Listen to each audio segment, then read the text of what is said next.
What is going on, everyone? Badger here. Should have like and sub, and let's get into this. Got a curious case here of a Baldur's Gate 3 developer. Really does look like he's blasting Star Wars Outlaws, and certainly he is, at least for their pricing structure. But then he goes on to talk about all of the problems with modern day gaming that have been a problem before they ever started doing any of the modern politics, identity politics, ESG stuff. And then he appears to sort of just like cover his ass by saying how much he likes the game. But let's get into this.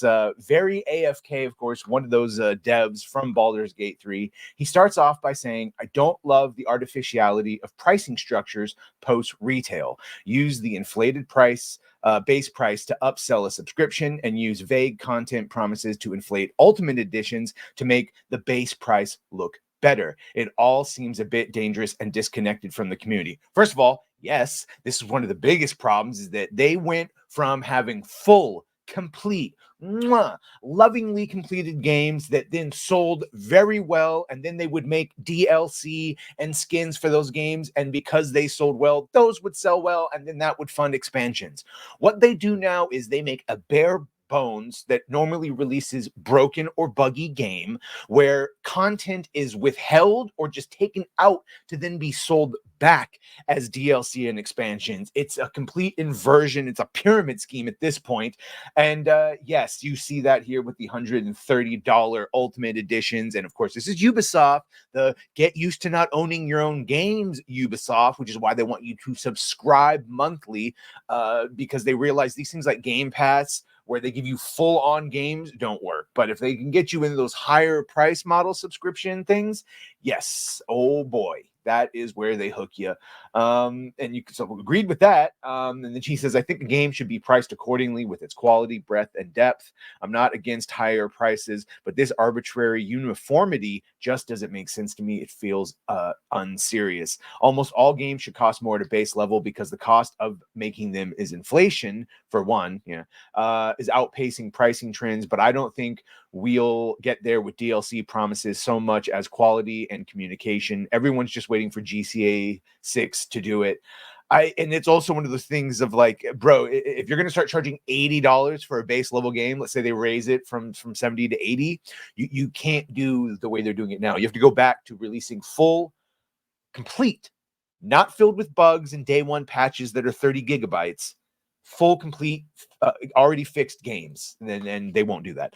Various people who are not very astute fail to understand that my point was perhaps $70 to $80 games, right, that function properly and have the so what I just said, have the content to back it up are better than buggy, janky, slop repacked, and shite skins for 120. The latter exists because the former it doesn't.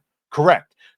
And then he goes on to this little thing, a brief economics lesson. Bulk of development cost is salaries. If a company is sensible, they afford inflation increases to developers. This rises costs over time. Last 2 years astronomically increases risk. What do most AAA do? Reduce risk. How? Play it safe by following the trends. This leads people to look at AI and automation as a beacon of hope for a cost problem when really the problem is the impossible to solve lack of foresight. And what about anyone and about what anyone should be making? There are outliers. None of the risk-averse strategies typically make better games. If you really want engaging, super polished premium experiences, you won't, because it is economically impossible save for a few token outliers. Get them from risk-averse strategies coping with inflation. I want good games. I get mad at bad games. I also price games. He priced Baldur's Gate, things like that, below their value because I care about people's cost of living and had faith in our recoup.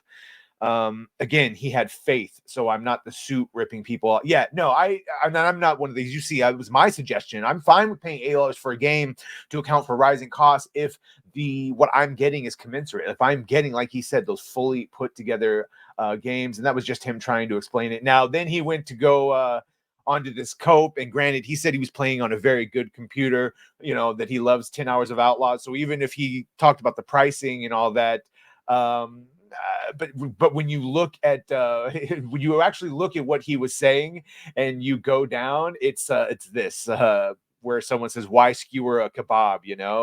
In other words, let's say I enjoy it like a really good kebab. It has everything I want. I know it's a kebab, but I want a kebab. In other words, that's it. You get it.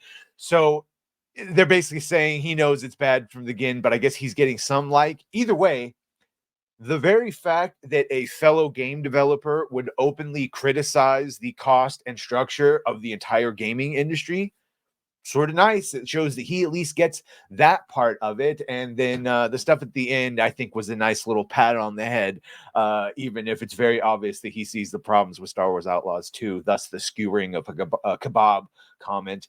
Let me know what you think of this. Very interesting. Certainly, I think we could all agree that if you remove all of the fun shenanigans of politics, that basic idea of they do not release full whole games anymore, with the exception, very few exceptions. Otherwise, it's just empty and broken, and they make you wait a year and pay for things that should have been there to begin with. Anyway, let me know what you think. Be sure to like, share, and sub. If you have done that, thank you. If you're gonna do that, thank you. Well, bye.